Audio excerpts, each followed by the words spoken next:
Hey guys, this is Mr. Tricky. Today I want to show you how to simply add filters to a table in Excel. In order to do so, we need a table. Note that the table should necessarily has headers. If you forgot to add headers, the Excel considers the first row as the header and of course it will result in the missing of the first row. Well, now the table is ready.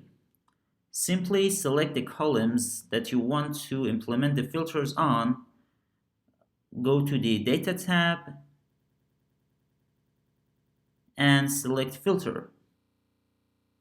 Excellent! You can see that the Excel adds arrows at the right of each header cell. Now consider that we want to filter the characters of the famous Friends series. Click on the arrow of the column and first click on Select All checkbox and deselect it.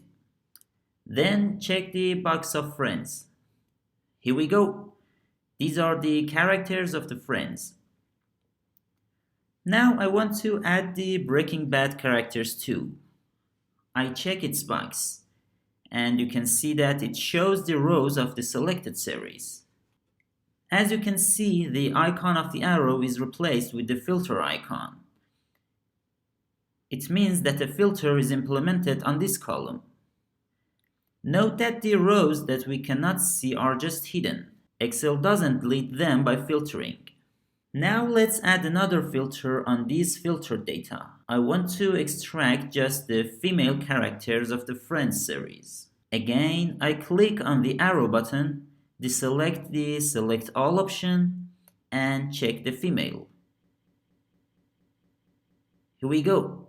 These are the only 3 female characters of the Friends.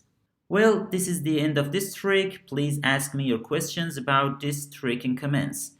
If you find this helpful, please hit the like button and subscribe the channel to be informed about new tricky videos. Have a good time!